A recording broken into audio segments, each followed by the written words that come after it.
दोस्तों नमस्कार, स्वागत है आप सभी का all India first YouTube channel पर। जैसा कि दोस्तों आप जानते हैं, किसी भर्ती संबंधित कोई भी जानकारी होती है आप सभी को ऑल इंडिया फर्स्ट चैनल के माध्यम से दी जाती है। इस वीडियो में हम बात करने वाले हैं कई बड़ी और लेटेस्ट अपडेट के बारे में जो कि संबंधित है टीजीटी पीजीटी बेसिक शिक्षा। इसके अलावा अगर बात की जाए बेसिक शिक्षा मंत्री जी की बैठक के बारे में, युवाओं के मुद्दों को लेकर अगर बात की जाए, या फिर युवाओं को नौकरी के बारे में सीएम योगी के माध्यम से की गई प्रेस कॉन्फ्रेंस को लेकर एक एक करके सारी जानकारी हम कवर करते हैं। चलिए दोस्तों वीडियो शुरू करते हैं। लाइक और शेयर, साथ में चैनल को सब्सक्राइब करके बेल आइकन को दबा लें। दोस्तों आगे बढ़ने से पहले हम बात करने वाले हैं यूपी बीएड प्रवेश परीक्षा की बेस्ट बुक के बारे में, जो कि चक्षु प्रकाशन की है। अगर आप यूपी बीएड प्रवेश परीक्षा की तैयारी कर रहे हैं तो ये बुक आप सभी के लिए बेस्ट है, जो कि आपको स्टडी गाइड देखने के लिए मिलती है संपूर्ण पाठ्यक्रम पर आधारित। इसमें आपको 2700 से ज़्यादा महत्वपूर्ण क्वेश्चन, इसके अलावा 6 सॉल्व पेपर भी आपको देखने के लिए मिलते हैं। इसमें आपको मिलती है चैप्टर वाइज थ्योरी, जिससे कि आप पूरे के पूरे सिलेबस को पढ़ें और जो भी आप सभी के एग्जाम में आने वाला है वो सभी महत्वपूर्ण पॉइंट भी आप सभी के रखे गए हैं। जैसा कि आप अपनी स्क्रीन पर देख भी सकते हैं, सभी थ्योरी को यहाँ पे पूरे तरीके से डिटेल में आप सभी के सामने दिया गया है, जो कि आप सभी के एग्जाम के लिए मोस्ट इंपोर्टेंट है। इस बुक के अंदर आपको मिलते हैं प्रीवियस ईयर क्वेश्चन के साथ साथ मोस्ट एक्सपेक्टेड क्वेश्चन भी, जैसा कि आप अपनी स्क्रीन पे देख सकते हैं। यहाँ पे आपको उत्तरमाला के साथ साथ देखने के लिए मिलती है डिटेल में उत्तरमाला व्याख्यात्मक सहित। स्टडी गाइड के साथ आपको देखने के लिए मिलता है चक्षु प्रकाशन का प्रैक्टिस सेट, जो कि आप सभी के एग्जाम की प्रिपरेशन को और भी मजबूत बनाता है। आप इस बुक को अमेजोन या फ्लिपकार्ट से परचेस कर सकते हैं। दोनों के लिंक मैंने आपको वीडियो की डिस्क्रिप्शन में दिए हुए हैं। साथ ही अगर आप चाहें तो अपने नज़दीकी स्टोर से भी ले सकते हैं। जैसा कि दोस्तों आप जानते हैं कि युवाओं को लेकर जब भी नौकरी की बात आती है तो सरकार के कहीं ना कहीं यहाँ पे हाव भाव या फिर सरकार के माध्यम से दिए जाने वाले बयान काफ़ी ज़्यादा महत्वपूर्ण देखने के लिए मिलते हैं। खासकर अगर बात की जाए उत्तर प्रदेश की योगी सरकार को लेकर, क्योंकि इनके मंत्री, इसके अलावा अगर बात की जाए इनके द्वारा दिए जाने वाले बयान काफ़ी ज़्यादा महत्वपूर्ण होते हैं, क्योंकि ये बहुत कम भर्तियों को लेकर या फिर नौकरियों को लेकर बात करते हैं। वजह कोई भी हो, मैं बस मुद्दे की बात करना चाहूँगा। मुद्दा ये है कि युवाओं को नौकरी के लिए या फिर नौकरी के संबंध में जब बात करते हो प्रेस कॉन्फ्रेंस के अंदर सीएम योगी के माध्यम से क्या कहा गया, वो मैं आप सभी को सुनवाने वाला हूं।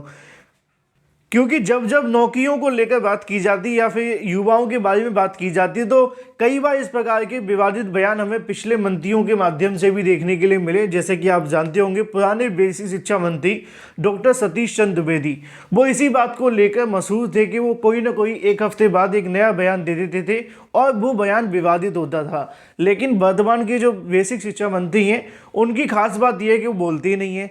चलिए बात कर लेते हैं सीएम योगी के बारे में, उनके माध्यम से प्रेस कॉन्फ्रेंस के अंदर क्या कहा गया। युवाओं को रोजगार उपलब्ध कराने के लिए, उसके लिए विशेष प्रशिक्षण के लिए भी प्रदेश के अंदर इस बजट में इसका प्रावधान किया गया। इसमें बजट में उसका प्रावधान किया गया है। युवाओं को रोजगार उपलब्ध कराने के लिए, उसके लिए विशेष प्रशिक्षण के लिए भी प्रदेश के अंदर इस बजट में इसका प्रावधान किया गया। इसमें बजट में उसका प्रावधान किया गया है। प्रदेश के अंदर नई स्टार्टअप नीति के बारे में, आईटी सेक्टर में इंक्यूबेटर्स और स्टार्टअप सीड कैपिटल के लिए भी बजट का प्रावधान इसमें किया गया है। इसके साथ ही प्रदेश के अंदर प्रदेश के अमरोहा, बागपत, अमेठी, संभल, हापुड़ जनपदों में और वाराणसी और चंदौली में भी हम लोगों ने जिला उद्योग प्रोत्साहन और उद्यमता विकास केंद्र की स्थापना के लिए भी इसमें बजट का प्रावधान किया है। प्रदेश के अंदर यह वर्ष हम सब जानते हैं कि आदरणीय प्रधानमंत्री जी की प्रेरणा से मिलेट वर्ष के रूप में घोषित हुआ है। जो मोटा अनाज है, श्री अन्न के रूप में जिन्हें प्रधानमंत्री जी ने एक नया संबोधन दिया है। सुपर फूड के रूप में प्रधानमंत्री जी ने अपने यहां पर जीआईएस के उद्घाटन कार्यक्रम के अवसर पर इस रूप में एक नामकरण भी दिया था। प्रदेश के अंदर मिलेट वर्ष के अंतर्गत मिलेट पुनरुद्धार योजना के लिए 55 करोड़ 60 लाख रुपए का प्रस्ताव किया जा रहा है। प्रदेश के अंदर इस वर्ष हम लोग नए 5 विश्वविद्यालय या विश्वविद्यालय के समकक्ष संस्थान खोलने जा रहे हैं, जिनमें कुशीनगर में महात्मा बुद्ध के नाम पर एक कृषि विश्वविद्यालय का प्रस्ताव भी है। 3 अन्य विश्वविद्यालय, राज्य विश्वविद्यालय जिन कमिश्नरी में अब तक कोई भी स्टेट यूनिवर्सिटी नहीं थी, खासतौर पर मिर्जापुर में मां विंध्यवासिनी के नाम पर, देवीपाटन मंडल में मां पाटेश्वरी के नाम पर, और मुरादाबाद, ये 3 कमिश्नरी हमारी थी जहां पे कोई भी राज्य विश्वविद्यालय राज्य सरकार के स्तर पर नहीं था, वहां पर ये व्यवस्था की जा रही है। और कुशीनगर में कृषि विश्वविद्यालय इसके साथ प्रस्तावित किया गया है। चलिए अब बात कर लेते हैं अपनी अगली अपडेट के बारे में, जो कि संबंधित है टीजीटी और पीजीटी को लेकर। टीजीटी पीजीटी वाले छात्रों के लिए एक अच्छी खबर देखने के लिए मिली है। जैसा कि दोस्तों आप जानते हैं कि उत्तर प्रदेश माध्यमिक शिक्षा सेवा चयन बोर्ड के माध्यम से कई ऐसी भर्तियां हैं जिनके विज्ञापन तो निकाले गए, उनको आधा अधूरा पूरा भी कर लिया गया, लेकिन बहुत सारी भर्ती आज भी लटकी हुई हैं। दोपहर को मैंने आप सभी को टीजीटी पीजीटी 2022 के बारे में जानकारी दी थी, लेकिन अब जो हम बात करने वाले हैं टीजीटी पीजीटी वाले अभ्यर्थियों के लिए, वो आप सभी को देखने के लिए मिलेगी टीजीटी पीजीटी 2016 या फिर 2021 वाले अभ्यर्थियों के बारे में। जानकारी देखने के लिए मिली है कि टीजीटी पीजीटी भर्ती को लेकर उत्तर प्रदेश माध्यमिक शिक्षा सेवा चयन बोर्ड के माध्यम से लगातार इन दोनों भर्तियों के लिए काम किया जा रहा है।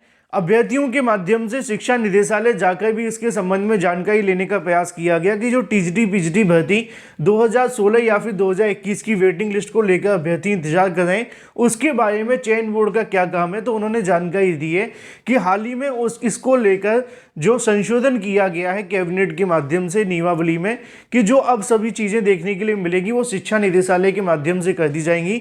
इसी के संबंध में जब अभ्यर्थियों के माध्यम से शिक्षा निदेशालय जाकर जानकारी मांगी गई तो उन्होंने बताया कि इसको लेकर काम जारी है और आने वाले मार्च के पहले सप्ताह के अंदर या फिर होली के बाद में यहाँ पर टीजीटी पीजीटी वाले छात्रों के लिए जो वेटिंग लिस्ट का कार्यक्रम है वो आप सभी के सामने जमीनी स्तर पर देखने के लिए मिलेगा। और जो अभ्यर्थी लगातार वेटिंग लिस्ट की नियुक्ति का इंतजार कर रहे हैं उनको लेकर भी यहाँ से प्रोसेस शुरू कर दिया जाएगा। तो ऐसे में जो टीजीटी पीजीटी वाले अभ्यर्थी हैं 2016 या फिर 2021 वाले, 2016 क्लियर हो जाने के बाद 2021 का काम शुरू होगा। लेकिन जो अधिकारियों के माध्यम से जानकारी दी गई है वो छात्रों के लिए बहुत बड़ी राहत की खबर है। बात कर लेते हैं बेसिक शिक्षा मंत्री की मीटिंग के बारे में, मतलब कि बैठक को लेकर। हाल ही में एक मीटिंग देखने के लिए मिली और उसको लेकर निर्देश भी जारी कर दिए गए हैं। जैसा कि दोस्तों आप सभी को यहाँ पे देखने के लिए मिलेगा बेसिक शिक्षा मंत्री जी, इसके अलावा तमाम बेसिक के वो अधिकारी जिनको आप सभी अपनी स्क्रीन के सामने देख पा रहे हैं, इसमें एक बड़े अधिकारी की कोई सी खाली आपको दिखाई देगी, वो संबंधित है अगर हम बात करें तो महानिदेशक स्कूली शिक्षा विजय किरण आनंद जी। यहाँ पे आप सभी के सामने सचिव प्रताप सिंह बघेल भी देखने के लिए मिल जाते हैं। इसी तरीके से सभी की इमेजेस भी आप सभी के सामने हैं।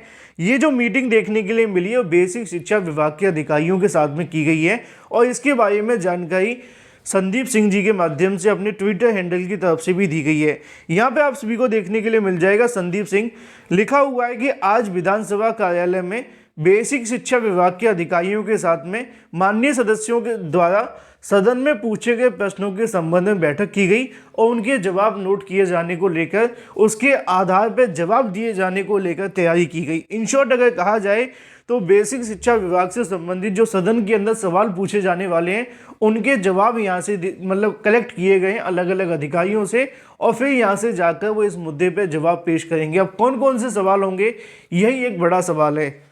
आने वाले विधानसभा सत्र के अंदर इसको लेकर जानकारी आप सभी को मिल जाएगी। बात कर लेते हैं अपनी अगली अपडेट के बारे में, जो कि संबंधित है शिक्षा मित्र शिक्षक के सम्मान के संबंध में कोर्ट से एक आदेश जारी किया गया है, जिसके बारे में जानकारी आप सभी को यहां से देखने के लिए मिल जाएगी। अगर बात की जाए शिक्षा मित्र सहायक शिक्षक के समान वेतन मिलने के मामले पर जवाब तलब किया गया है। इलाहाबाद हाईकोर्ट के माध्यम से शिक्षा मित्रों को सहायक अध्यापक के समान वेतन कम से कम उनको दे न्यूनतम वेतन के भुगतान करने के समादेश जारी करने की मांग को लेकर दाखिल याचिका पर केंद्र व राज्य सरकार से 1 माह के अंदर जवाब मांगा है। यह आदेश न्यायमूर्ति प्रकाश पाड़िया ने वाराणसी के जितेंद्र कुमार भारती की याचिका पर दिया। याचिका कहना है कि 2005 से कार्य करने वाले सहायक अध्यापक के बराबर काम कर रहे समान कार्य समान वेतन के सिद्धांत तहत उन्हें प्राइमरी स्कूलों के अंदर सहायक अध्यापक के बराबर वेतन पाने का अधिकार है। ऐसा न करना उनके संवैधानिक अधिकारों का हनन है। अनुच्छेद 14, 16, 21 और 23 और 39 डी का उल्लंघन है। याचिका की सुनवाई अब 5 अप्रैल को देखने के लिए मिलेगी। चलिए दोस्तों बात कर लेते हैं अगली अपडेट के बारे में। जो कि संबंधित है बीएड बनाम बीटीसी को लेकर या फिर डीएलएड के बारे में। आमतौर पे आप सभी के मन में सवाल देखने के लिए मिलते हैं, जो बीएड और बीटीसी कर चुके हैं उनकी तो बात ही अलग है, लेकिन जो आगामी भविष्य के अंदर करना चाहते हैं भाई बीएड बनाम बीटीसी, तो कौन सा बेस्ट है इसको लेकर हम बात करेंगे। देखो, अगर आप एक सीधी लाइन में आंसर जानना चाहते हैं तो बिल्कुल क्लियर आंसर ये है कि बीएड बेस्ट है। क्यों? उसकी वजह है बीएड करने के बाद आपके पास बहुत सारे रास्ते होते हैं, जैसे कि अगर बात की जाए टीजीटी, पीजीटी, एलटी गेट, इसके अलावा खंड शिक्षा अधिकारी या फिर इसके अलावा और भी बहुत सारी भर्ती जो कि आजकल पीजीटी के अंदर भी तो आपको देखने के लिए मिलता है, प्रवक्ता वैकेंसियों के अंदर देखने के लिए मिलता है, और साथ में प्राइमरी और जूनियर आप सभी के लिए बोनस होता है। अभी प्राइमरी को लेकर केस चल रहा है, लेकिन इसके बावजूद प्राइमरी को भी जोड़ दिया जाए तो बीएड वाले छात्रों के पास में नंबर ऑफ वैकेंसी ज़्यादा होती है और प्राइवेट के अंदर भी पढ़ाने में आपको बेनिफिट मिलते हैं। अगर बात की जाए डीएलएड के बारे में तो प्राइमरी के अलावा ज़्यादा कुछ उनके पास होता नहीं है, तो डीएलएड करना ज़्यादा बेहतर नहीं होता है वर्तमान की कंडीशनों को देखा जाए तो। अब कौन बेस्ट है वो आप सभी कमेंट करके बता सकते हैं। मेरा जो ओपिनियन था मैंने आपको एक लाइन में क्लियर कर दिया। फिलहाल इस वीडियो के माध्यम से इतना ही। Thank you for watching this video.